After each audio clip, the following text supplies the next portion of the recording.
I don't know about you guys, but I love that countdown music. It just gets me bopping to the music. I can't help myself from doing it. How's it going, everyone? Welcome one, welcome all to this. It is our usual, our normal, hopefully the thing that you like to look forward to on a Monday night. We do our 7:30 p.m. live stream review of the week. It is now Supercoach scoring extravaganza.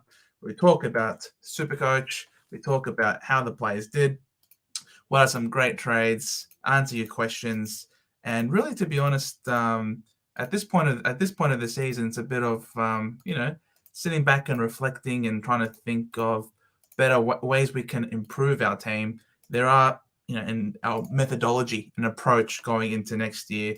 I think most of us are without trades basically at this point of the season, or we really have finished teams and either going up the rankings or down the rankings, really based on captaincy options, as well as if you own one of the gun ruckmen, because that is probably what is differentiating the teams from each other. Do you have the gun ruckman that you can VC or C on any particular week? If you do, congratulations, you're more than likely going up the rankings. If not, then you are slowly sliding. But it is what it is. Everyone's basically done. We'll be going through on Fan Footy each of the games, looking at the points, looking at the scores. I this week did not do swimmingly. I didn't do the best. I scored 24.65 this week. If I just come in here, share the screen. This was my score this week. I scored 24.65, which isn't ideal. We continue to slide every single week. Not having Gorn, not having English is certainly killing us. Yes, it was tough luck. And my captain certainly did no good this week. I was laughing at quarter time. He was on 55 points at quarter time. And then from that point on, he absolutely died. from 55 at quarter time to 101 come end of the game. That is quite tragic, really. So, So Dacos was a failed VC selection. A lot of people had him. And Stewart was also a failed captaincy option. At least the captain outscored the vice captain this week, which is something I can't say has been the case every single week during this year. Jordan Dawson with the 119, good on him. Coming back to his good scoring, he's still doing a really good thing for us this year, averaging 117. Sinclair with a 113, which was really good. Will Day 118, and Shazer 114. So really the back line, in totality, the back line certainly held up its end of the bargain. Jen, how's it going? Thanks for coming on. Hope you're doing well on this fine Monday evening. The Bonds with a 101. He certainly probably wasn't at his prolific best. I didn't want to go near him in terms of a VC or C option this week because I knew that he had some problems with his calf and he had it all strapped up last week. And that is something that I don't want to risk. Hey, Shawnee, how's it going, man? Thanks for coming on. Looking forward to talking with you today. Rory Laird, 129. It was good to have him back out there on the field, doing really good 129-point game. But he's someone that I just don't have any faith in him as a C option because he has burnt me so many times, as he has burnt all of the fellow owners as well. So Rory Laird's someone that probably is a VC option at best for me. I can't go C anymore on him. Petrarca, I didn't want to go Petrarca. I'd normally go Petrarca, but mate, he's playing so much forward. It's like, how can I possibly rely on him as a good C? But my word, he has been killing it. Honestly, if not for Oliver taking so many points from him, he really could win himself a Brownlow. But as long as Oliver's around, it's going to be a tough ask. I had your best score for this, 25-22. You beat me, Jen. You beat me. My score this week was 24.65. So well done to you. Congratulations. It's always good to get best scores now at the end of the year. Merritt with a 139. I don't know why I didn't decide to go with Merritt. I just thought that the Sydney Swans are pretty good. a pretty good midfield mix, and I wasn't sure how Zach was going to bounce back after a really poor week the week before. Brayshaw really took it up. He really took it up to the Cats over there at GMHBA Stadium. Really pleased with him as a selection, especially at the price point that I got him at. I think he's definitely been good value for his money. 137 there. Neil, Mills, and Hewitt. This is it was the shit trio, the shit brigade in the midfield this week. Neil got tagged. Mills, the role is just disgusting, dare I say it. And Hewitt also was playing a lot more defensive, and Paddy Cripps was just absolutely mopping up. Had Dunkley captain, but changed to English last minute before the Bulldogs game. Well, congratulations to you, mate. I wish I had English. I was one CBA too many away from having English, and that, I think, just defines my season at this point. Congratulations, Jen. Jonas, brother, how's it going, man? Looking forward to talking to you. What are your thoughts on Tukey the Squirrel Gripper? Mate, to be honest, I don't condone the act, right? A man's jewels, a man's members are very important. It's very important that they stay unimpinged, right? Leave them alone. But if there's one player in the league that I would choose to have that happen to, it's Dane Zorko. The guy is a flog. I have no sympathy whatsoever. I am on Team Tuke Miller, bruv, all day, every day. Stuff Zorko. He's the last person in existence to go on and on and on about this. Shut up, Dane Zorko. They're one of the biggest flogs in the competition. You get what you deserve, I reckon. What goes around comes around. He's got a bit of karma. Rowan Marshall, the 113. He had a decent game as well. Obviously, he's no Gorn, he's no English, but it is what it is. And Kieran Briggs with a 104 also had a decent game. I thought he was severely underscored. When you look at Briggs's output in the game, for there to be such a stark difference between what he scored and what English scored, it's like, really? If I was to find it here, we go to the game here. Dogs versus Giants. And you look at English, he had 25 disposals. All right, 25 disposals, sure. 33 headouts and 2 goals. Okay. At 64% disposal efficiency, he had 5 clangers. All right. We'll look over at Kieran Briggs. He had, a 104. He had 24 touches of himself. He had 7 tackles, which is pretty good. 27 headouts to 33 headouts is pretty good. Not too dissimilar. 16 contested to English's 15, so similar again. 5 clangers, same number of clangers. 80, 4 clangers to 5 clangers. He actually had 1 less clanger and 45 disposal efficiency. I don't see a reason why the difference in his should be so big. 163 to 104. I don't know. Personally, I think the game that Briggs had was better than a 104, in my opinion. And English is just really annoying. The way he just racks up points like no one's business is super frustrating, and he's leaving me behind. Not owning this guy in the ruck is leaving me behind, as is this man who continues to just to bully me. My decision to trade him out legit 3 weeks ago to get Petrarca has been... Look, Petrarca's been decent, right? But this decision to trade out Max Gawn now, when he's gone absolutely bananas every week, is just... It's painful. It's painful to see it. And he was enormous, especially in that last quarter. He did absolutely everything. Copped a poke in the eye. But my word, his game... Richmond had no answer for him. Richmond couldn't do anything. They had Soldo in there getting absolutely bathed by him. Then they changed it. They even had Dusty Martin at one point, hoping that he could use his muscle to edge Gawn out. Couldn't do it. They had Noah Bolter in there. Couldn't do it. They just had no answer for Big Maxi. And when he's in that sort of mood, when he's in that sort of zone, good luck stopping him. It was a sensational game. But yes, that was the team in the ruck.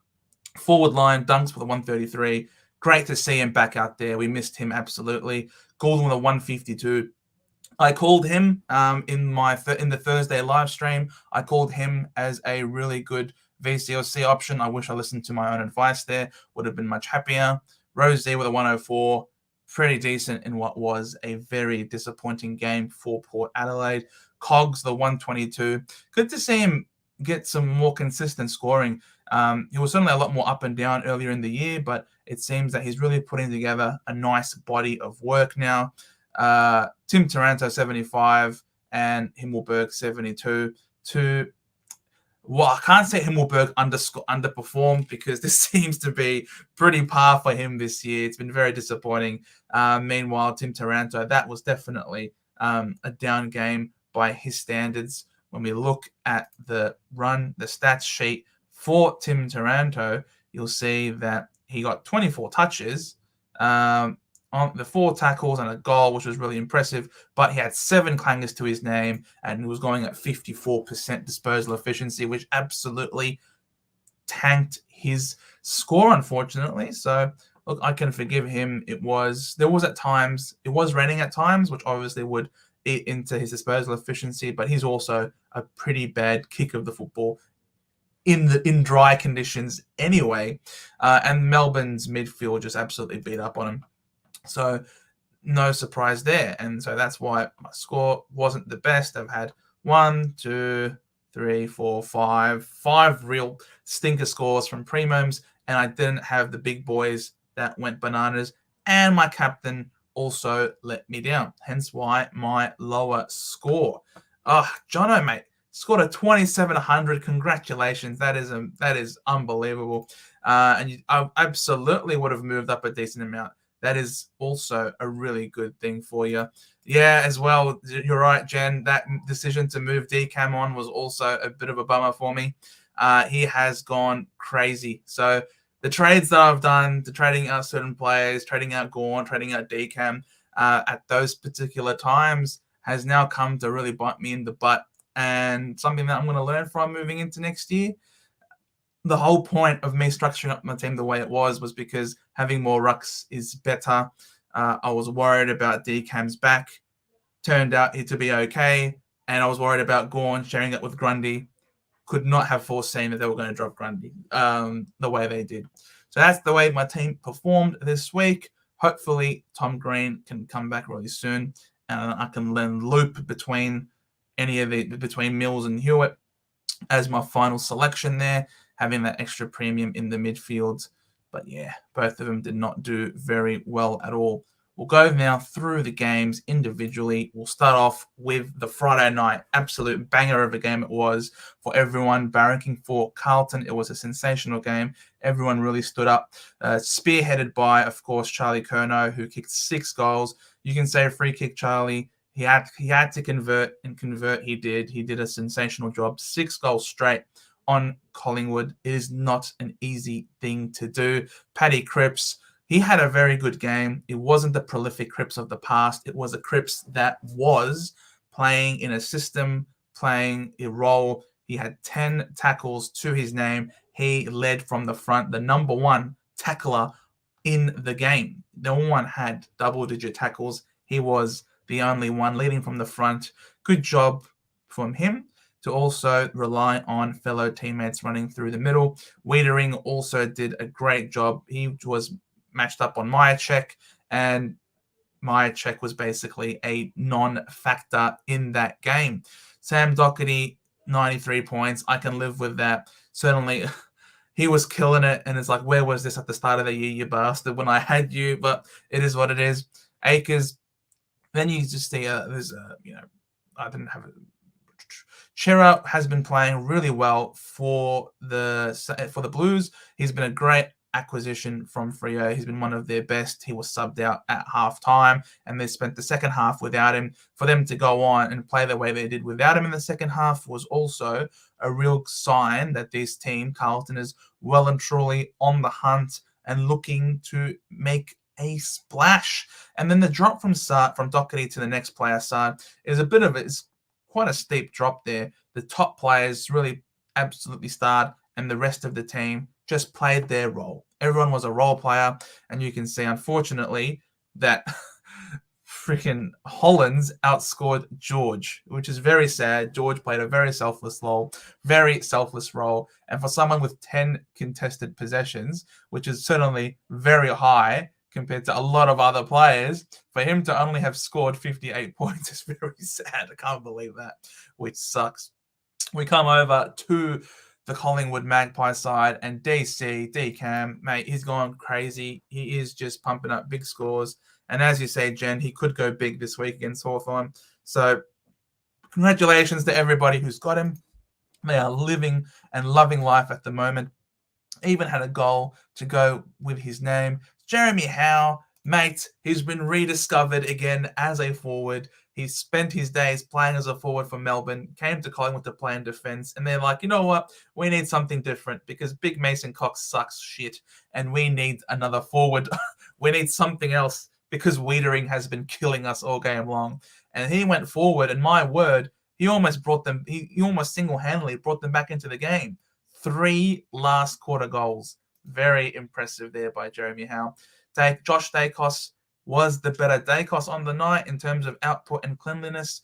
Nick Dacos, they really did a great job managing him. They didn't overcommit. They just simply did what they had to do, the bare minimum, and it was maybe a blueprint for other teams to see how they are to accurately and effectively curb Nick Dacos's influence on the game. Yeah, he was sensational in that last quarter. He had 3 goals in a row. Just kick it to him. He's marking them from everywhere and he's kicking goals. It was a really interesting sight to see. And we thought, oh, are Collingwood coming back here? Is it the Collingwood catch up again? But to Carlton's credit, they certainly stayed the ship. Nick Dacos was a bit low on his normal prolific best, 53% disposal efficiency, 6 clangers, one of which was a shot on goal in the last quarter where he managed to dance around a player and then snap for the goal, but hit the belly of the ball and went out of bounds on the full. Very uncharacteristic. The kid proves that he's human. And if this is his flaw, if that is his worst game of his career so far, and he's still managed to find the football 28 times and have 6 tackles with 2 behinds, and that's his worst game of his career, gee whiz, his ceiling is astronomical. If this is his flaw, my word, the sky is the absolute limit for him. Jagowi had a serviceable game, very decent game with 25 touches and 4 tackles. Definitely good to see that he's balancing out his game. He's not just all one-way running. He is getting some tackles in there as well, which is definitely something that Collingwood will need from him, because it will sort of show that if you're able to win the contested ball against Collingwood, pressure them sufficiently in the midfield to get some clearances going your way, their defenders can be exposed one-on-one. Definitely the likes of Murphy and Darcy Moore certainly like to help their fellow the defenders peel off their man and intercept in the air. They did a great job, Carlton, at moving the ball fairly quickly, especially from the source. Something that Collingwood, I think, will be better for. I think this is a loss. It might seem very cliche, a loss that they needed to have. When you're winning so much and you're always on top of the ladder and you just got all this room behind you, it's very hard, I think, to feel the threat of other people. And there's nothing like feeling threatened to elevate you to find another gear, because you can't get complacent. That fear of we can get found out, we can lose, certainly is absolutely required to fix things up before finals. So I think both teams, this game in particular, is going to be really beneficial for both of them. Carlton will be going into finals up and about, knowing that they can, on their day, beat the number 1 team, and Collingwood would have probably learnt as well from this experience. So all in all, this game we could see in a month and a half or 2 months down the track that this game certainly had much bigger implications for the season as a whole. And I think that might just cover this game. Jonas, 6 outs versus the Boutique Saints should keep them from getting thrashed. No Chera, Kennedy, Walsh, Mackay, Silvani, and Williams. True, that is something that will certainly play a massive role. Obviously, it's one thing to try and be system over personnel, but unfortunately, it comes to a point where, I mean, you were able to win against Collingwood for a half without Chera. for a half. So that's pretty good. You didn't have Kennedy. You didn't have Walsh. You didn't have McCall. You didn't have any of these players coming into this game, and yet you were still able to comprehensively beat the Pies. So I don't think that necessarily means that it won't be a smashing, but the way St Kilda played on the weekend was definitely really reassuring. They were playing with a lot of speed. They had a lot of moment. They had a lot of speed on the ball. They wanted to move the ball on quickly against the Hawks, and it certainly paid dividends for them. They put them under a lot of pressure. Jen, his mark was sensational. Oh, it was really good. Got me out of my. Got me. Oh, nothing like a nice mark to get us up and about, even if it is from the Pies. Jono, Saints will win versus the Blues. King and Memory are back in, maybe even Jack Hayes. Look, it's certainly good to be optimistic, Jono. You are playing at Marvel Stadium, which is absolutely something that is certainly going to help you out, I think, more than helping Carlton. But at the same time, it's a smaller ground. There's a lot less places for you to hide. You have to win the contested ball. And that has always been, when Carlton are up and about, that is their strength. That is their one wood, winning the contested ball and getting the ball forward. And Curnow is in absolute ripping form. Whoever's going to be marking him is going to be in a lot of under a lot of pressure, that's for sure. Mark of the year. Well, it's certainly up there. Elliot Mark almost got his Oscar Allen. Mate, Oscar Allen, I'd love to actually play that. We've seen some ripping grabs. We have seen some ripping marks thus far. Absolutely. Yes, your rank is absolutely going up, which is very, very good. Well done, Jono. You're absolutely killing it, mate. Alrighty. Has a nomination for both Mark of the Year and Goal of the Year. That Goal of the Year was very clever against the Gold Coast Suns when he tapped the ball back in. That was sensational. He's a great player, Jamie Elliott. There's no doubt in my mind. And before the preseason started, I was very disappointed, actually, that you guys picked up Bobby Hill, because it meant that you guys didn't have to play Ginnivan anymore. And the combination of Elliott and Bobby Hill is such an incredible combination, because both of these players are great small forwards. You're so much better without Ginnivan. So much better. Heading to work, back on you, Jono. Thank you so much for coming on. Looking forward to seeing you in the next one. Star. Alrighty. This game was an upset. Geelong hosting the Dockers at Alphabet Stadium, GMHBA Stadium, where they fell down 64-71, and it was a very impressive performance by the Dockers. They made nothing easy for the Cats. They did nothing easy. They were smothering the Cats. And so many times, Tom Stewart is trying to run the ball out of defense and kick the ball down the line or kick the ball up the ground, and he gets smothered. They tried to suffocate them, and they played the dimensions really, really well. Were able to find pockets of space. Andy Brayshaw worked his ass off, as he always does. 28 disposals with 11 tackles, if you don't mind. That is super impressive. Really happy with Brayshaw. One of the best two-way runners in the game. He had Lockie Schultz also was really influential. He would work hard, play as a high half forward, and then manage to make his way back into the forward line and would present with some very well-timed leads. And he's got a leap on him, Lockie Schultz. So he certainly did really well. Luke Ryan, Wagner, two great players in the back line. Big J is super happy with Wagner, the way he's got him 110. He's been waiting a long time for Corey Wagner to come in, and my word, it was worth it in the end. He was in, I think, most of our Supercoach starting teams in the preseason, but obviously that was derailed with a soft tissue injury. Luke Ryan, he's had a great year in defense, even to the point where they've sent Hayden Young up to the ground, and he had more midfield minutes than ever before. So it's a really interesting situation over there at Freo. They look pretty good. And Alex Pearce certainly held his own. He was under a lot of pressure. He's in the media during the week, but he came out and he had a ripping game against the Cats. And let's be real, their forwards just were not really potent at all. Tom Hawkins, mate, he looked like he did an ankle or something, so he had to come off the ground and never went back on again. The forwards just did not look dangerous at all, and a big credit has to go to the Freo mids who applied a lot of pressure on the ball carrier, and the Freo Docker defense certainly stood tall and did really well.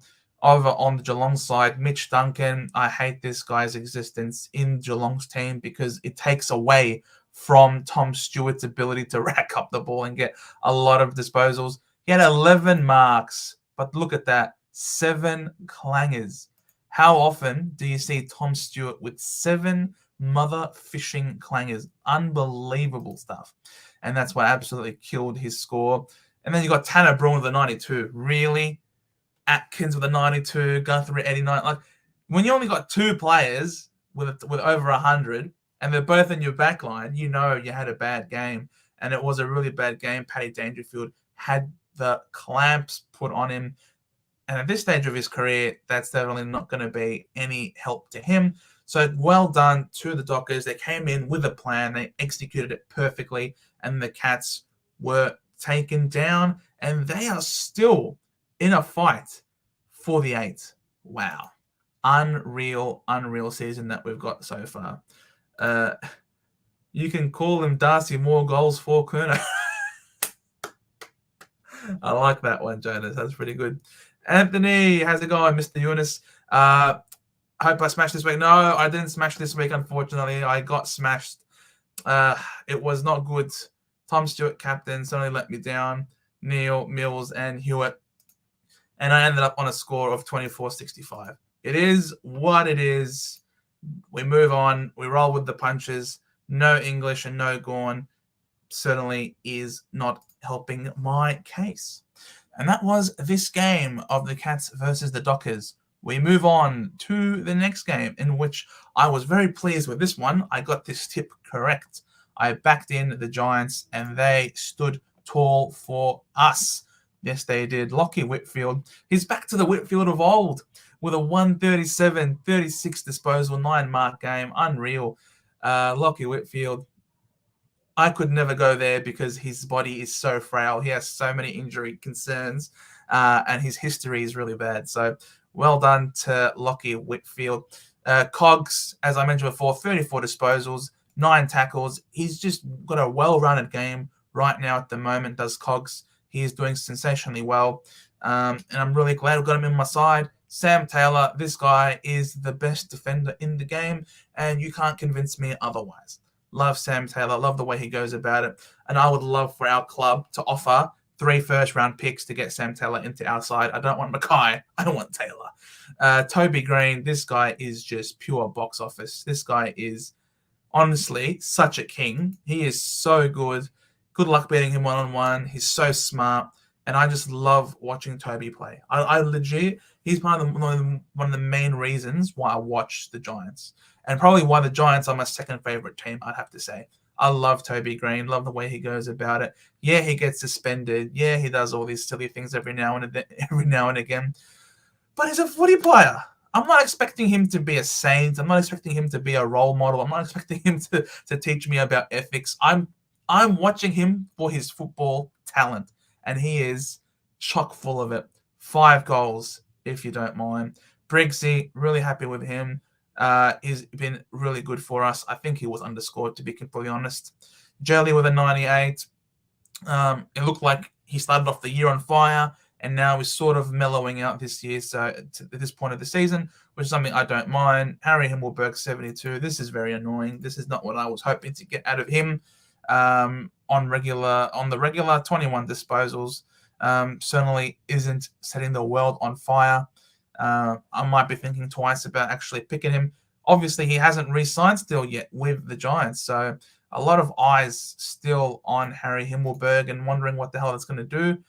And that might be actually eating into his performances. That uncertainty of what's going to happen for him next year might be translating to poorer scores on the field. Hopefully, he can make a decision sooner rather than later.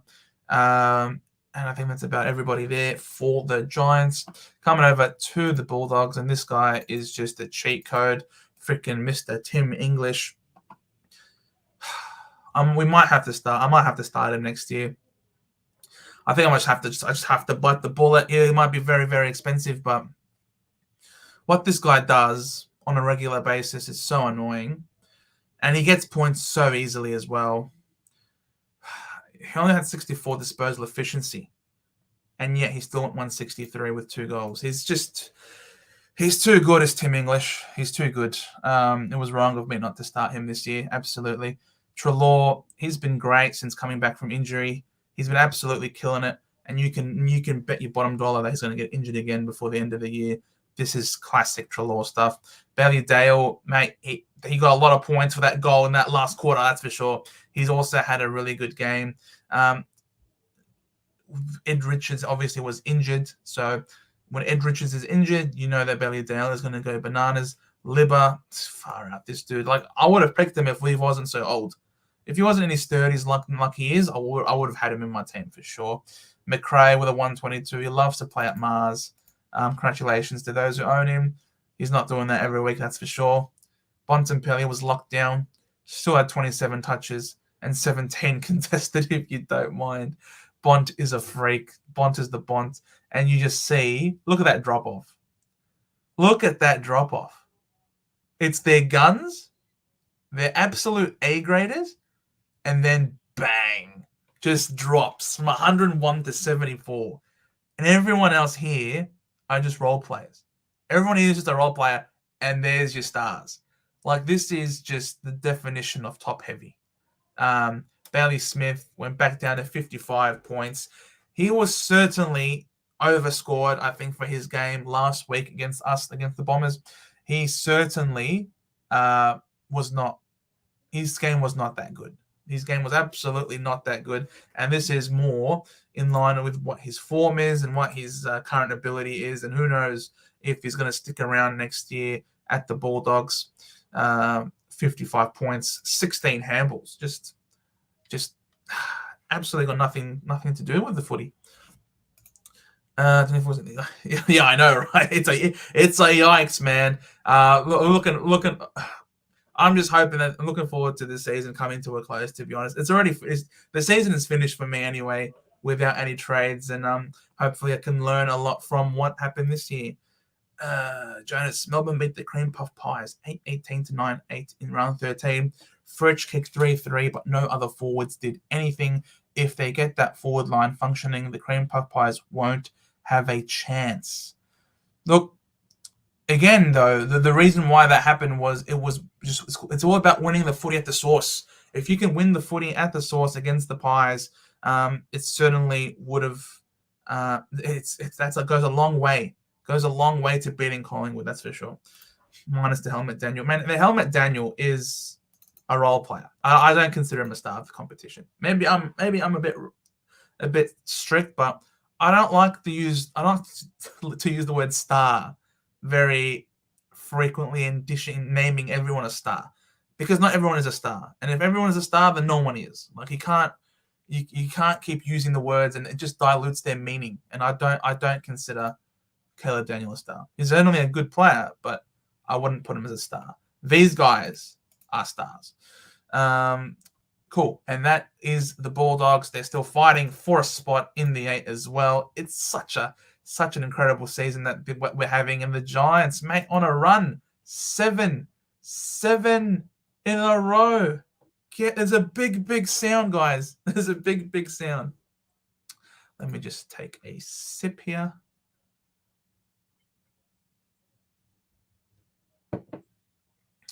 Now, speaking of big sounds, this was just ridiculous. How did this even happen? The Gold Coast Suns came in with an incredible plan, and the Lions just had no idea what to do about it. Jared Witts, once again, dominates in the ruck. 43 hitouts, if you don't mind. Brandon Ellis, he worked his ass off this game. He really did, playing on that wing. 21 touches, a goal, 6 marks, 4 tackles for a 124. Insane. Very great efficiency for him.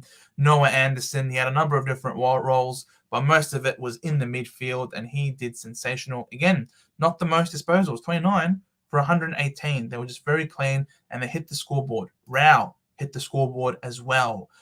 Swallow played in the midfield, hit the scoreboard. So you've had it. The mids certainly got involved for Gold Coast, and they certainly were very offensive, and they took advantage of Brisbane, who really aren't the best at defense. Their midfield for the Brisbane Lions, very attack focused. Really, the only defensively minded midfielder on that team is Dunkley.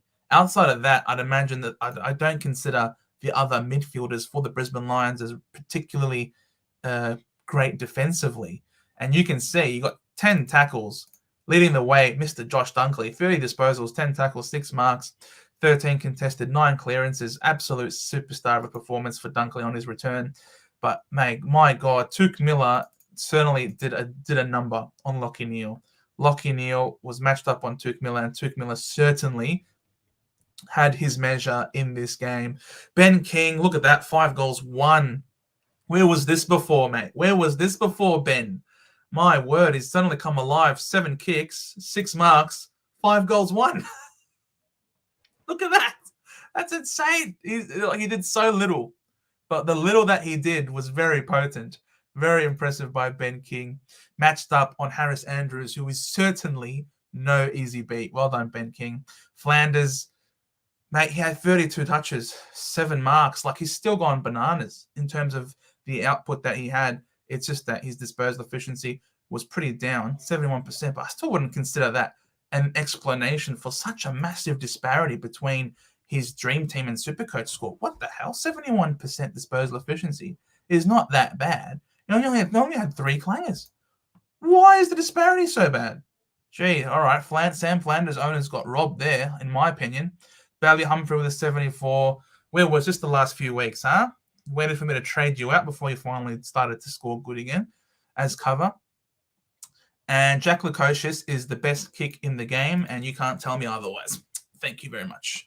Over there for the Brisbane Lions, we talked about Dunkley, what a star he is. Darcy Wilmot continues to play great in the back line. Congratulations to those who own him. He actually did better than Lachie Neale.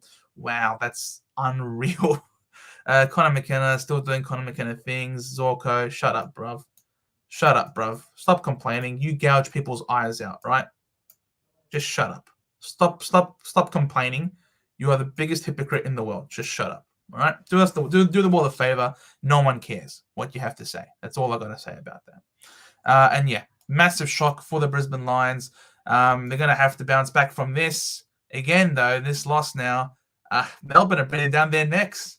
Melbourne are now coming into great form, and Brisbane Lions with another loss away from home. So it's becoming real crazy now, the Brisbane Lions, their away from home record. So they really want to fight for a top 2 spot at this rate, because them traveling in the finals could be very dangerous for them. We then come to the Saturday night game, the Bombrays, the Essendon Bombers hosting the Swans in what was yet again another honourable loss for the Bombers. We had a real rough period in the second and third quarter where we just simply couldn't get any ball movement going and turn the ball over. And every time the Swans went forward, they kicked the goal. We got down to third by 37 points. We were down by 37 points at one point, and then we unleashed a sensational comeback. And if we had 30 more seconds in the game, we probably would have won. But alas, time was against us, and we just simply left too much to do too late. A Papley goal from 60 meters out inside the center square just to ice the game was the match winner for them. Errol Goulden, he's got to be All-Australian, this guy. He's got to be. It's got to be him and Josh Dacos as the 2 wingers, if they're going to select wingers in the game.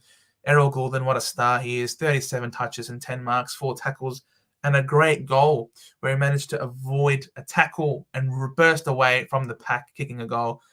He is a star, Errol Goulden. Honestly, the world is his oyster. Jake Lloyd with the 127 doing Jake Lloyd things.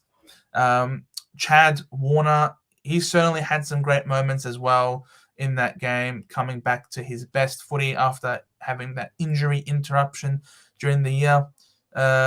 Brandon Campbell certainly looked really good as well, had good moments. The Amati party was in full swing in the first half. 4 first-half goals, if you don't mind. He was giving Laverty an absolute bath. And if we can get a guy like Mackay in, hopefully that means that we don't have to concede so much to individual nobodies, really. Wicks also played pretty decently. Heaney, he had an insane mark and goal in that game. In fact, 2 great marks and 2 good goals for Isaac Heaney. Papley with one of these massive, massive bombs. The Lizard Blakey was a bit down, but one or the other will get you. Either Jake Lloyd or or Blakey. It's very rare that both of them go bananas. And in this situation, it was Lloyd. Callum Mills, I freaking hate this. It's so bad. 2 behinds. He had, from set shots, 57% disposal efficiency. His role is just really bad. It's sad. It's so sad what has become of Callum Mills. He is one of the best players in the game. And yeah, for him to have 14 touches is just, it's tragic. As is Luke Parker's performance as well. Gee, what a massive drop-off he's had from this time last year. Dane Rampy was on the bench injured. And Lance Buddy Franklin. A big round of applause. Congratulations on such an incredible career. One of the greatest to ever play the game. Could go down as the best forward of all time. I personally wouldn't go that far, but he's certainly got his name up there. He has had a career that everybody wishes they could possibly have had. A quarter of the type of, a fifth of the career that this guy's had. So many goals, so many great moments, so many incredible, incredible goals and finishes. Unfortunately, the Bombers, my team, we were his bunnies, and he would love to play against us. We can never forget 13 on Yahado. That was a great call of that game. Lance Buddy Franklin, congratulations, mate. All the best with all of your future endeavors. You have given so much pleasure, so much happiness, so much enjoyment to every fan who loves this great game. And to you, mate, Godspeed. Over there on the Bombers, Zach Merritt, 139, inspirational leader for us. He's a gun. He is, without a doubt, our captain and the one that we need. And I look forward to seeing what else he can do for us in the years to come. 17 contested possessions. That is insane. Heppel was a rock for us in the back line, and especially late in the game. Did really well. Was really pleased with his game. Darcy Parish, mate, if this guy can clean up his disposal, he could be anything, Darcy Parish. He is such a good player. He even had 4 tackles to go with his name. In terms of pressure acts, he was number 1 as well in the game.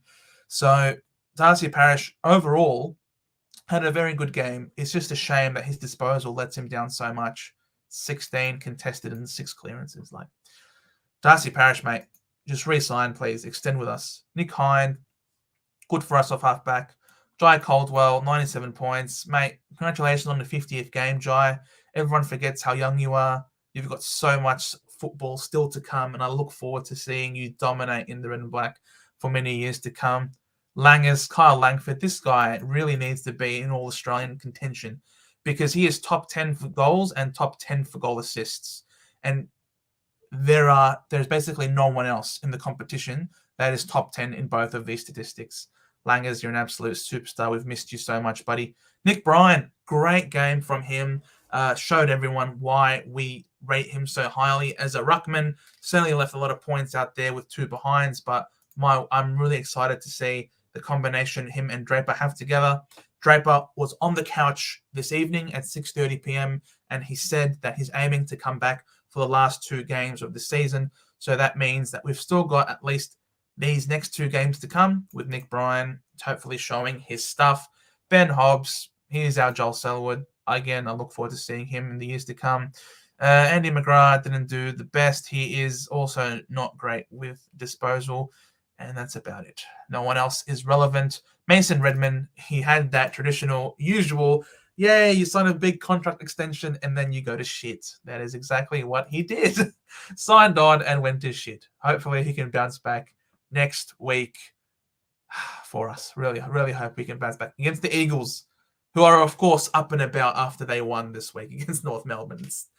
We always play teams at their best, I swear. Oh, except for Carlton. What does Jonas have to say here? Melbourne have 3 of the top 10 players in the comp. Petrarca, Oliver, Gordon, and Viney ain't too bad either. No way the Blues can beat them without Wash Canada. Yeah. Well, yeah. That's definitely going to be a tough game. Definitely will be tough. Absolutely. And who knows if by that point in time, if they're going to have Oliver back as well. Because Oliver's also a really important piece in that midfield mix. And if they get Oliver as well, then it just makes them even harder to beat, right? So Melbourne absolutely are still a massive chance of winning the flag. Their back line is insane, and their forward line looks a lot better with Harrison Petty up there, with Melksham and Van Ruin. And they had a great mix. Now, admittedly, Richmond aren't the best defensively in the back line, but that forward mix looked really good. We come now to yet another upset. Adelaide really took care of business here against Port. They did a sensational job. Tex Walker, what a star at his age. He is still going from strength to strength. Him playing at Adelaide Oval is a sight to behold, and he plays with such confidence. And the way he took on Alir and wheeled onto his left foot from outside 50 is just an unreal. 7 goals for what could have been. He is breathing down Charlie Curno's neck still. If he kicked it a bit more accurately, just to make it even closer.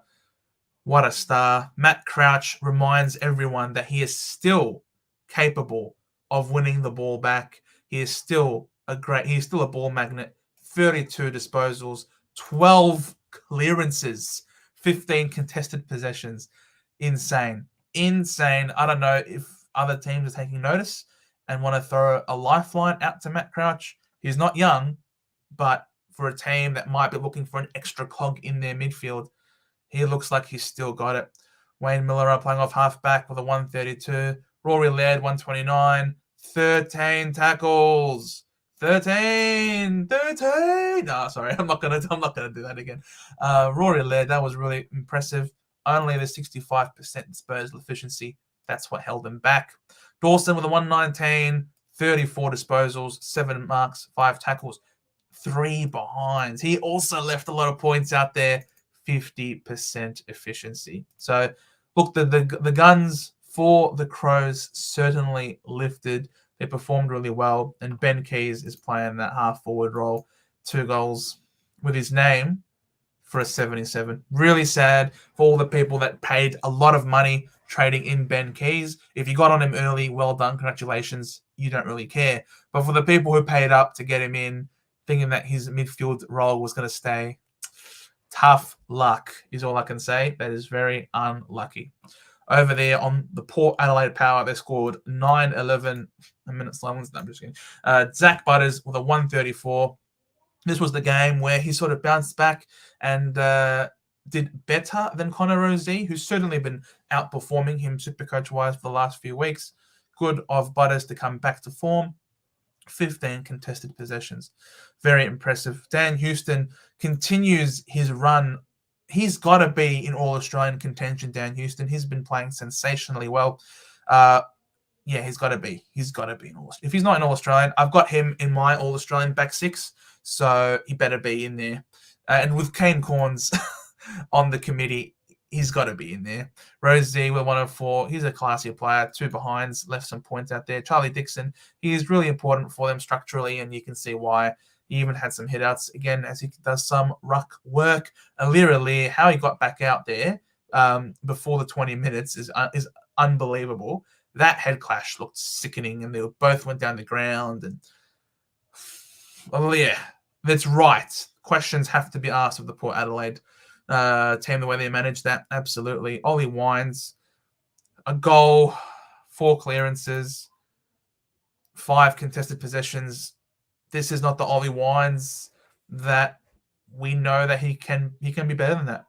He absolutely can be better than that, and he needs to improve. He needs to lift if Port are to be genuine threats for the premiership. You can't have these super quiet games, Ollie. It's just you're a Brownlow medalist, mate. You gotta lift your game a little bit here. Todd Marshall, Horn Francis had 8 clangers. Disposal efficiency is not really his go-to thing, but you certainly get 8 contested possessions out of him, which is really good. Better than Ollie Wines, and you got the 4 tackles to go with it as well. So, look, Horn Francis is going to be a great player into the future, and as especially required because Travis Boak is well and truly in the back end of his career. And so that's the Crows versus Power game done. Oliver's back next week. Ready this week, but are being extra cautious as they have the bye versus the King. Well, fair enough. Fair enough. I reckon they should make him the sub then, or sub him out. Just give him a little run. Give him a little run, and then sub him off at halftime. If, he's got the bye, he might as well give him a little captain's run. Okay. Next game. In what was a very fast-starting St Kilda side, they got the jump on the Hawks, and they basically had the game sewed up by quarter time, and they just managed the lead for the rest of the game. Brad Crouch, once again, doing great things. 3 goals as well.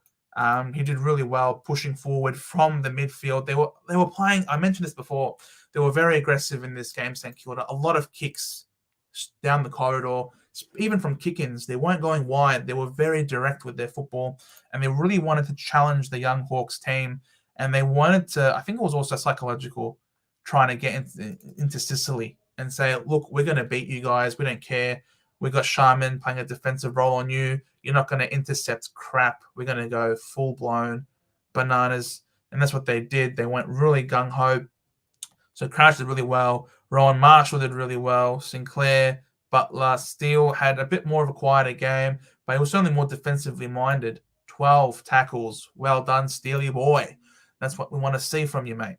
Nazaya with a 107. It makes me cry every time. When I know I started him because I knew this was what he was capable of. He waited until after I had traded him out, of course.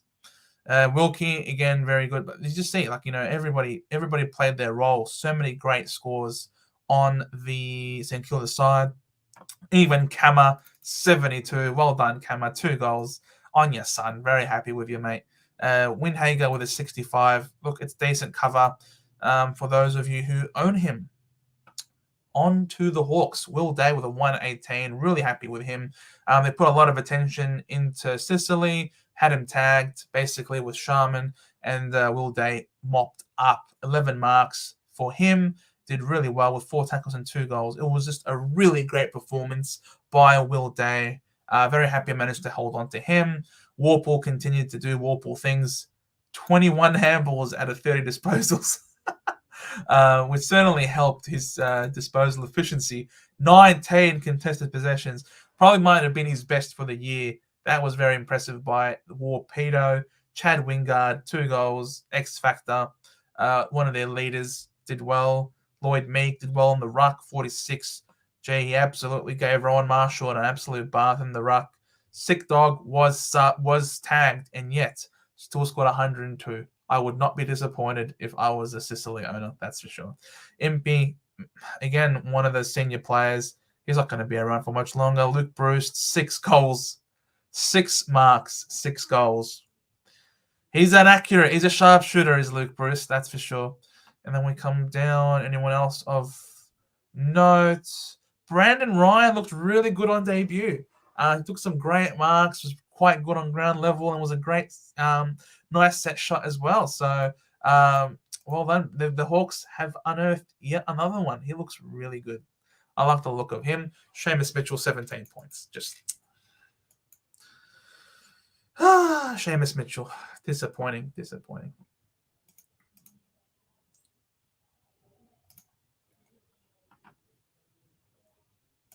We come to the Tigers versus the Melbourne Demons. It was a good game. It was a cracking game. Both teams are going in at it very hard.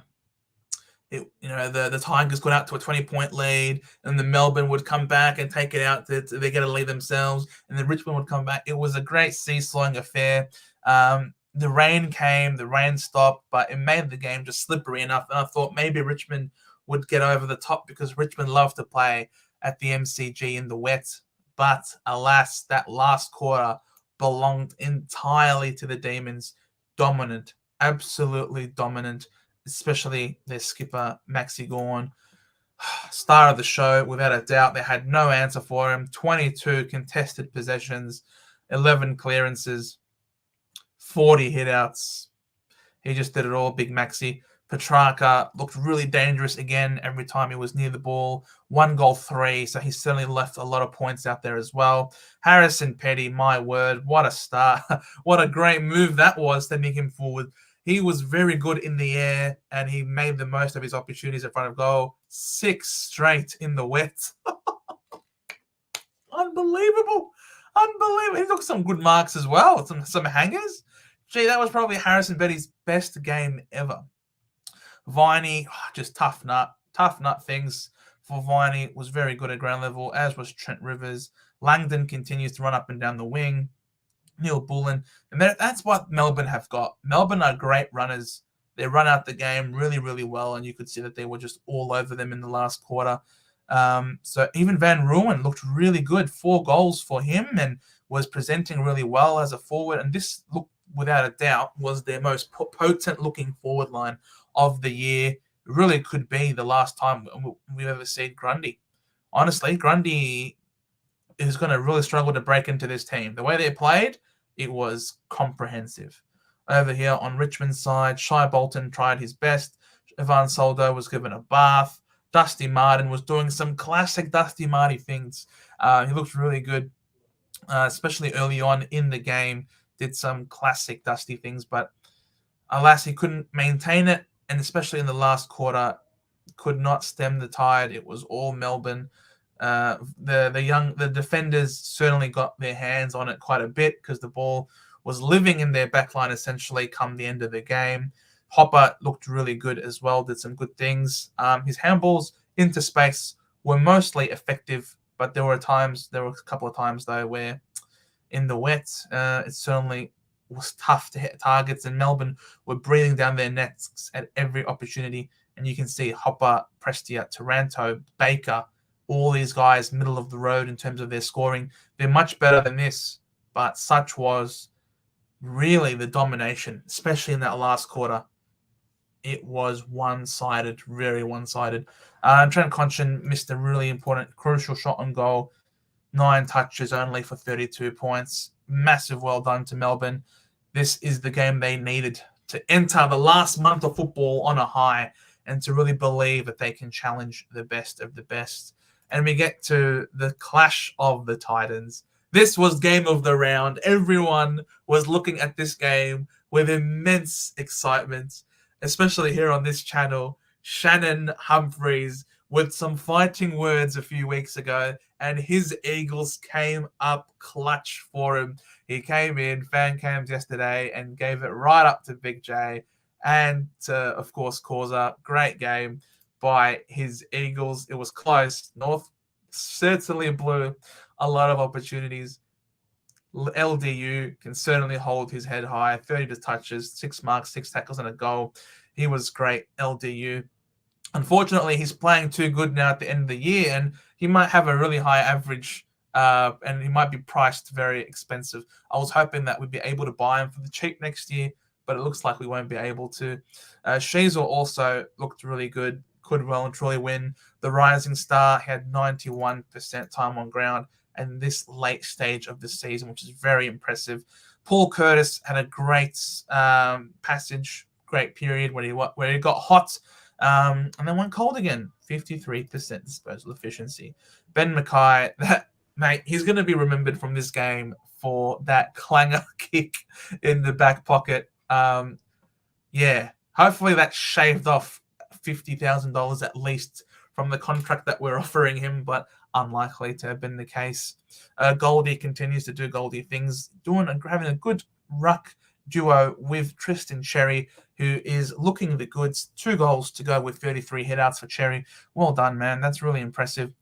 Taron Thomas with 60 points. I know people were looking at him as a potential option, but yeah, he just looks unfit to me. And someone who is in a barracks for Essendon, we've got Jake Stringer there. He gives me massive Jake Stringer vibes. Just not fit for AFL footy, to be completely honest with you. And Luke McDonald, 5 touches, inspirational captain. Inspirational captain on you, Luke McDonald. You're a star, mate. Over here, onto the Eagles side of the ledger. Jack Darling only had 1 goal and yet scored 125. Very impressive.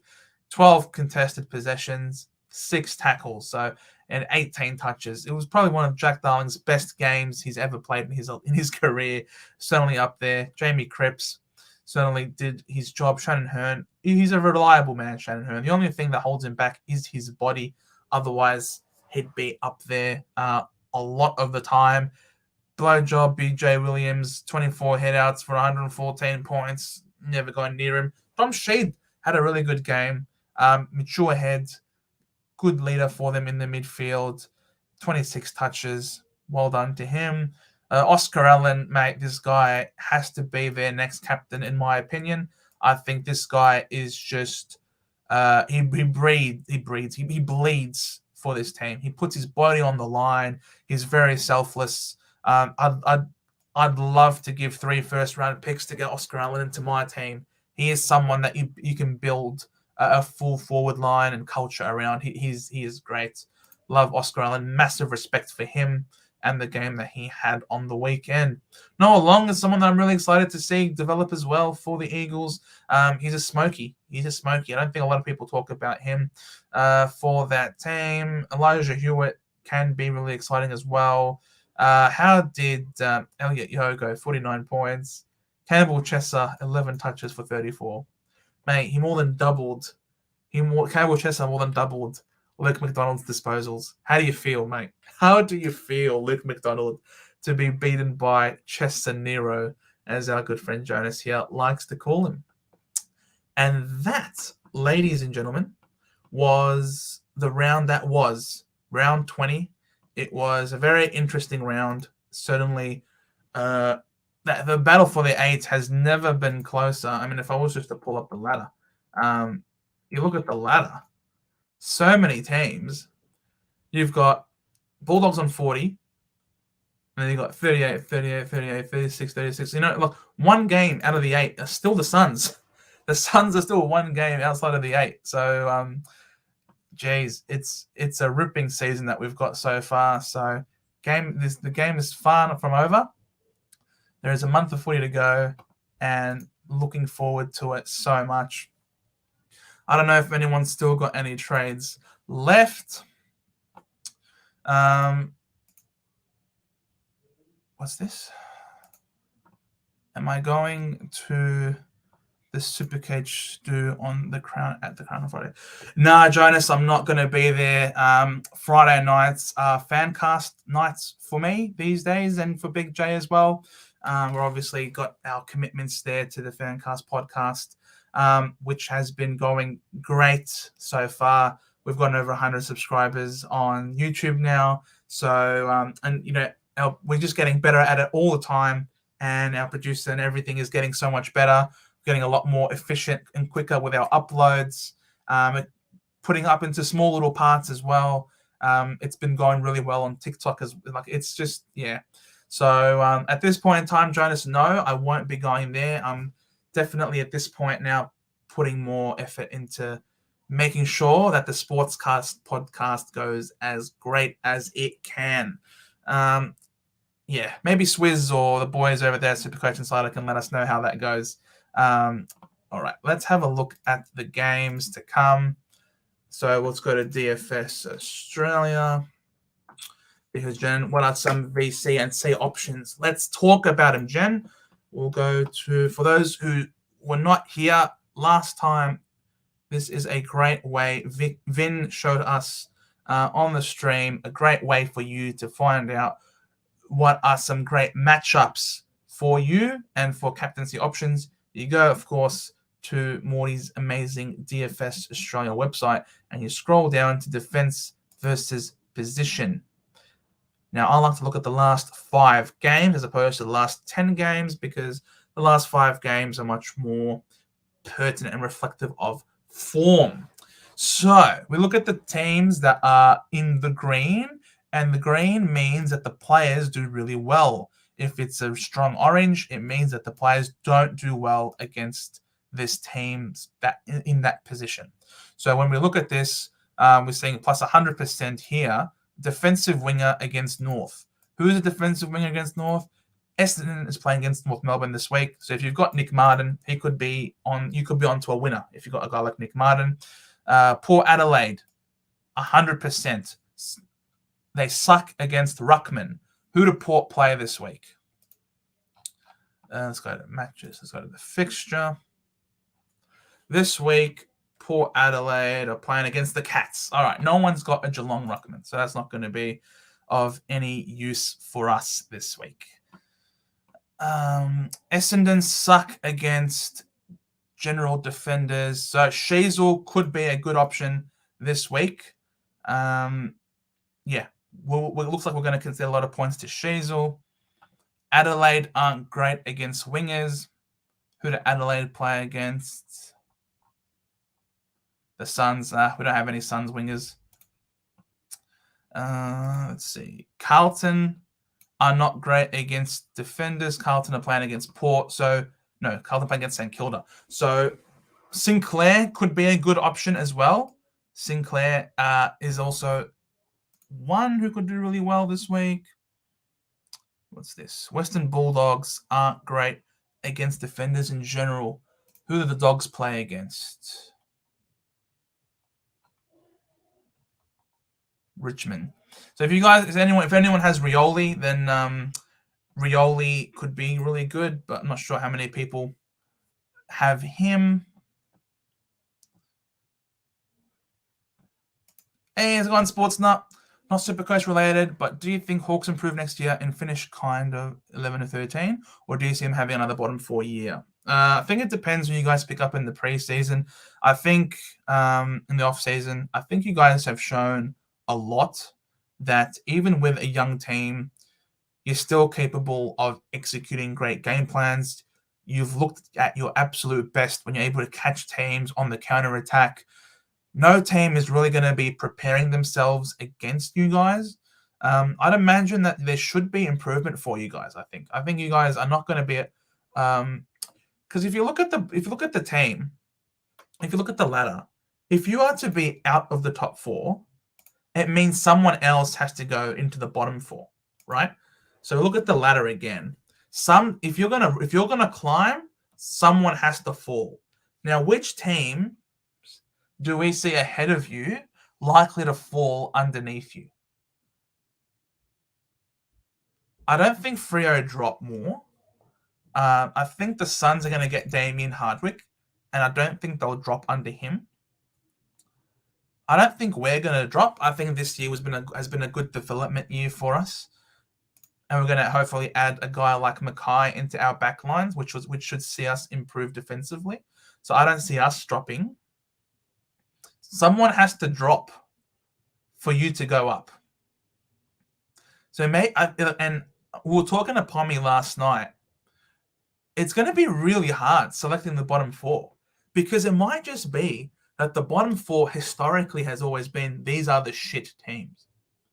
But we might be in a situation next year where the only real shit team in the bottom 4 or 2 shit teams in the bottom 4 are West Coast and North.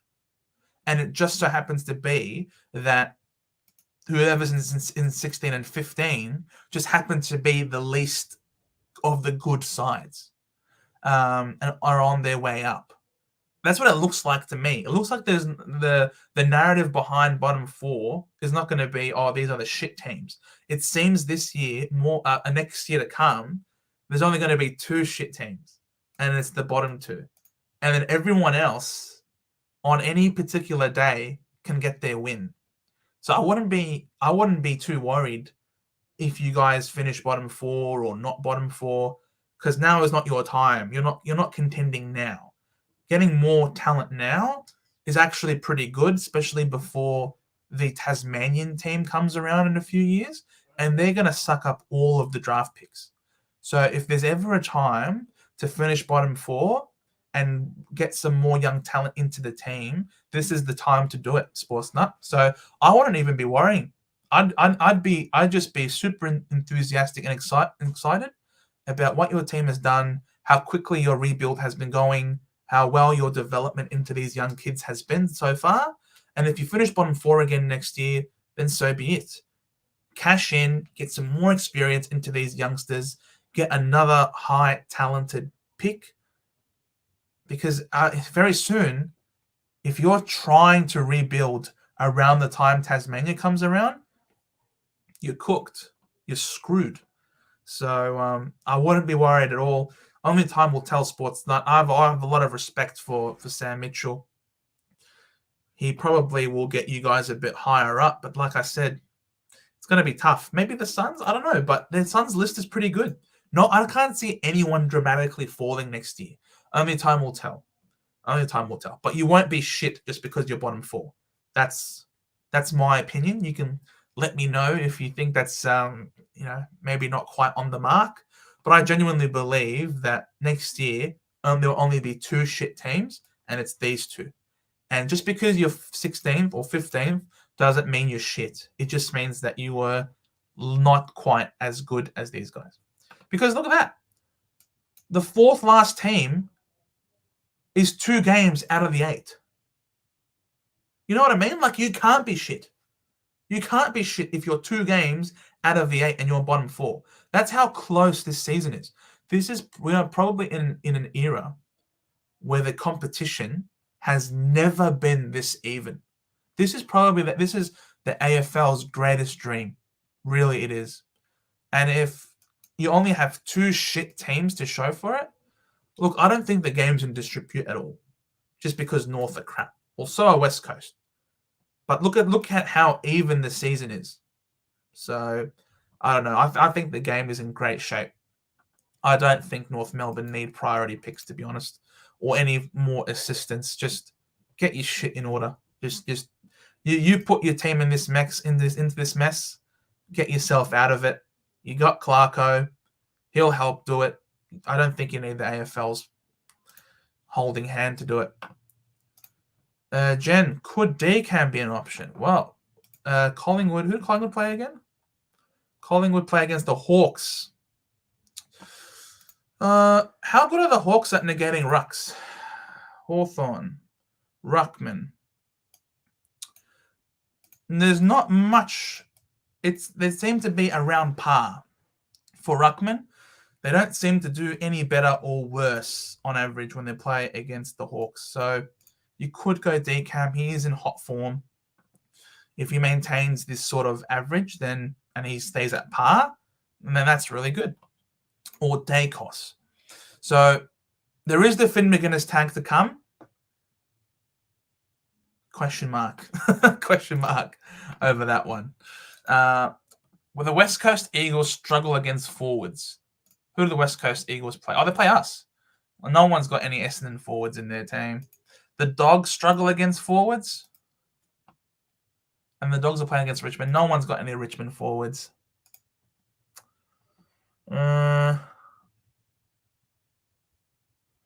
What else is there? St Kilda are playing against Carlton. If you've got Doherty or Sard, it could be a good week for him. For them, Saints struggle against inside mids and against general forwards.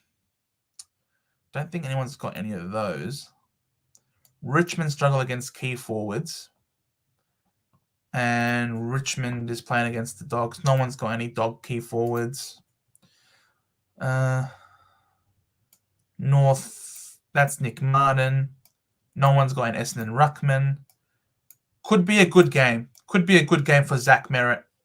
Oh no, sorry, North Melbourne. Sorry, no, we're not playing. We're not playing North. That's next week. North are playing against Melbourne. North are playing against Melbourne. So this could be a good Petrarca game.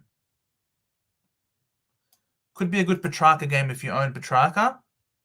If you've got Gawn, Then you get again, Gawn has a good matchup against North Melbourne. They tend to rucks tend to perform 80% better against North. So if you've got Gawn, that's really good. No one's got a Melbourne winger. The Hawks are playing against Collingwood, who struggle against. So the Hawks struggle with inside mids and forwards. So DCAM could do well if he pushes forward, kicks some goals there. Inside mids. No, I'm not sure anyone's got any Collingwood inside mids. Hawthorn also struggle against kick-in takers. So, yeah, I'm not sure how many kick-ins has Dacos been taking? Has Dacos been taking any kick-ins still lately? Kick-ins. Collingwood. Nah, no kick-ins last week for Nick Dacos. He's playing almost exclusively in the midfield now. So, yeah, can't go. Yeah. That's not very good. What else is there? Essendon struggle against defenders, but we've got West Coast. I don't know how many people have got West Coast defenders in their team. Don't see it. Brisbane struggle against general defenders. Brisbane are playing against Freo. If you've got Luke Ryan in your team, could be interesting, but good luck trying to captain Luke Ryan here. Probably wouldn't go there. They play last. Yeah, it's interesting. Wait, who did Adelaide play again? Suns. Oh, no one's got a Gold Coast winger. Yeah, there aren't too many sensational options for that scream at you in terms of direct matchups. But if you've got so Darcy Cameron could be a decent shout. Anyone playing against North Melbourne? So North Melbourne were up against who was it? Melbourne. So Petrarca and Gawn are both real options as well against North Melbourne.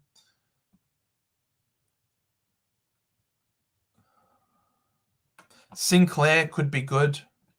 I'm pretty sure. Or Sinclair playing against Carlton? Yeah, so Carlton concede points to defenders, so and defensive wingers. So maybe Sinclair could be really good running off half back if he plays off half back in that game.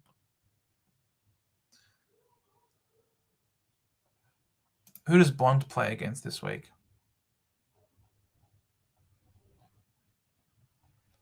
Bond plays against Richmond this week at Marvel. Could do well. Bond could do well against Richmond at Marvel. If we click onto Bontempelli, the Richmond mids are ranked 8th for conceding scores. Last time they played, when was the last time they played at Marvel? These have all been MCG games.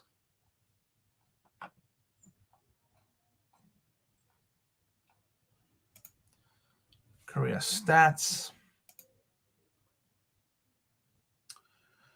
Against Richmond. What was this 96? Was it around 17? Let's come here. Player summary. Supercoach. You'd expect this to be the week that Bont goes well, right? We've got Bontempelli.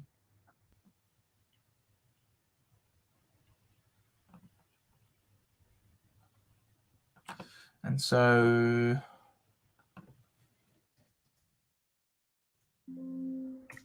what was the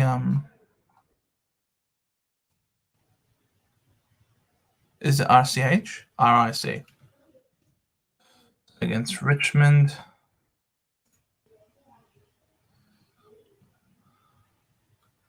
So that was his so these last three were all at the MCG. Where was this game?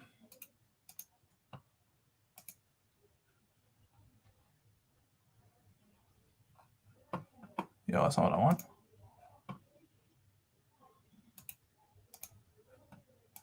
Game stats.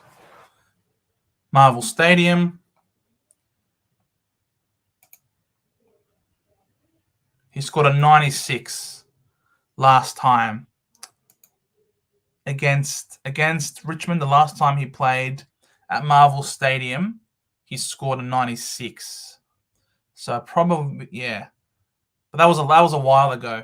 And Bont isn't playing 100%. Bont is playing injured. I might not go Bontempelli, to be honest. More into the AFL have done it again. Cats versus Power 725 and Giants versus not even a 1 quarter. Yeah, it's just they don't even know what they're doing, Jonas. They really have no idea what they're doing. It's quite a joke. It's embarrassing, really. Why don't you want people to watch your games? How many games are there? You've got Friday night, Saturday night, and you can't manage to fit in the rest of the games. Like, what a joke. It's insane, Jonas. Self-sabotage. Might do decam into track or single. Yeah, I think decam into track might be a good idea. Pies win, but excited to see by how much. Hopefully we put up a fight and make them fight for a win.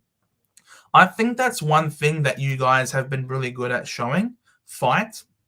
You didn't show a lot of fight early on in the game against the Saints. But when you were pulled up at quarter time and Mitchell gave you guys the bath and gave you guys a good old rocket, you certainly came back and were a lot more competitive. So I think that's one thing that you guys have been really good at, and part of the reason why you haven't been the super easy beats that a lot of people thought you were going to be. So yeah, it's going to be Collingwood will have a rocket up their ass to bounce back after their loss last week. So it will be interesting to see how you guys handle that. It will be really interesting.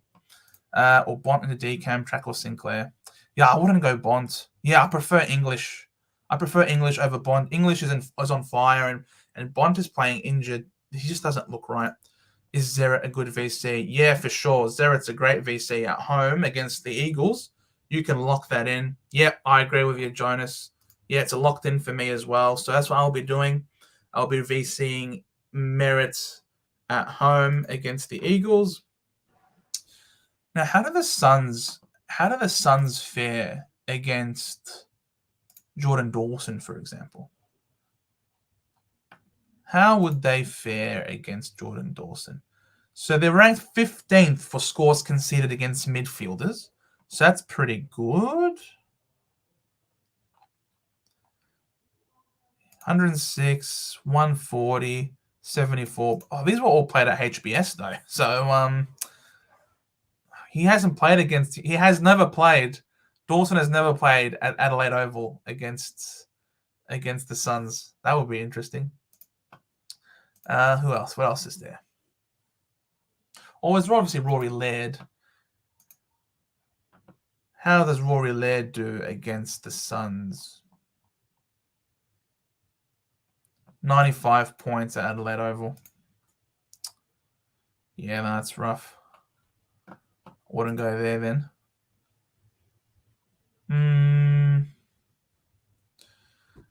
Do I be a masochist and go Stewart again? How do Port Adelaide fare against defenders? Oh, they're pretty good. They're pretty good against defenders, actually. Yeah, I won't go Stewart then. I might just do Merritt into Petrarca. I think I'll just do Merritt into Petrarca and call it a day, to be completely honest. Carlton. How did Carlton do against Rucks? Oh, they're pretty good. So I wouldn't go Marshall then. There are a few options, but not many that I'm super pleased with, Jen. Jordan, how's it going, man? Man, I hope stuff goes well for us Dons the next few weeks, but we lack that defensive presence that some of the top teams have. If things go perfect for us this week, we could come out 8th. Well, gee, a lot would have to go perfect for us. A lot would have to go perfect. But yeah, you're right.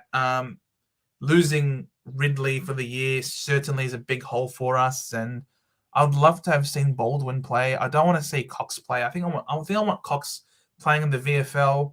I don't think he's ready to come out and play AFL yet. He's still too light on. I would love to see Baldwin. Baldwin, for me, I thought was a really obvious swap, like for like, with Ridley. But yeah, I don't know. Hopefully, if we can add a guy like Mackay into our backline next year, would mean that BZT will take the second forward as opposed to the first. And I think he will be too good. So, yeah, it will be really interesting. It will be really interesting for us for sure. Oh, that's nice of you, Jen. Good luck. Great sportsmanship, even though you won't need it. Yes, the two stripy jumpers going in at it. One fighting for a flag, one in the very beginning of a rebuild that has been going very well, very quickly. So, yeah, hopefully we see a really entertaining game between these guys. My tips for the week, I am probably going to back the Dogs at Marvel. I'm going to back us against West Coast. I'm going to back Adelaide against the Suns. Collingwood to bounce back. I have to go Geelong. I just have to go Geelong at home. It's hard not to. The Giants are in ripping form, and the Swans are a lot of injuries actually coming out of that game against us. So I'm leaning towards the Giants. Definitely Melbourne in this one. I'm leaning Carlton in this game. I know the Saints had a ripping game last week, but gee, Carlton look like they're playing irrepressible football at the moment. And I reckon it's Brisbane have to come back strong. They have to bounce back after that shocking loss. And now their ladder position, they're now on even points with Melbourne. So, yeah, that was a shocking loss. If Brisbane won that this week and didn't choke, they would have jumped over Port and been second on the ladder and been a game clear of Melbourne. So, yeah, Brisbane absolutely have to win this game. If not, then they're in big trouble. Cox and VFL's a good shout. Cheers. Winnie Bryan pushed mid forward. Langford pushed back and right pushed key forward with Phillips and Draper taking a hit of the ruck. Nah, bro, we cannot take Langford out of the forward line. Langford has to be our forward line. He has to be. Langford is top 10 for goals and goal assists. He is our most dangerous player in the forward line. I think Langford has to stay forward without a doubt. I'd much rather friggin' 2 meter Peter play as a decoy forward just to draw players away from Langers. Langers has been our most important forward without a question this year. Without question. I loved Nick Bryan's game. Nick Bryan certainly was great. And I'm looking forward to seeing his combo with Draper moving forward. Phillips has been serviceable. He's a great clubman, but he's old now. What's his name? What was his name again? What was Phillips' first name? Big Flipper. Andrew Phillips, was it? Crap. Yeah, you go. Andrew Phillips. He is 32 years old. He's not our future, man. Like, we need to pump games into young Nick Bryan. We need Nick Bryan to play with Draper. We can't keep playing Phillips when Bryan's available. We can't be doing that. So I want to see Nick Bryan play every single game this year. I really do. Can work amazing with the kid. Like Mackay being the number one defender. Then you've got BZT taking the number 2, and Ridley having that intercepting, being the floating intercept third. It would be an insanely good backline. It would be such a great backline if we can add Mackay. Unfortunately, I think that pushes a guy like Laverty out of the team, or maybe even like a Heppel, depending on who's not playing as well. But again, competition for spots is a great problem to have. I love Bryan. I've been a massive rap and supporter for him, and I want to see more of him. I really hope we can play every game. Set a chick to the Weedman. happened in the VFL, mate. Setterfield, in terms of pressure acts, he's just outside the top 20 for average and pressure acts. He plays a real important role for us. I know you like to joke about him, Jonas. Our team isn't contending like your team is, but for our team, Setter Goat, I will have you know, is actually a pretty useful cog in our system. So I look forward to seeing him come back. He's a big body mid that we just don't have a lot of. So I think he fits in very well in our team. And with that, it's an hour and a half. I think it's been a great episode. Yet again, a great session. So I really appreciate, again, all you guys coming out here, spending this fine Monday evening with us. Hope you enjoyed it. Hope answered all of your questions. And yeah, I'm doing Zach Merritt as my VC this week, and I'm going to go Petrarca as my C against North Melbourne. Ben Mackay is worth second round compo. He is so overrated, living off his brother's name. I do think he is a bit overrated, but he's 25 years old and a ready-made key defender. You don't have to sit and wait for him. He just fits the age demographic for our team, and he fills a role. He fills a need for us, which is we need someone to mark the big key forwards, Jonas. So is he worth second round compo? You might be right. You really might be right. But even if, I think I've read somewhere, even if we offer him 600k, 650, which is band 2, I think the AFL are committed to helping North Melbourne out, and they're still going to give him band 1 anyway. So it is what it is. North is shit, and the AFL have to continuously bail them out. It's ridiculous.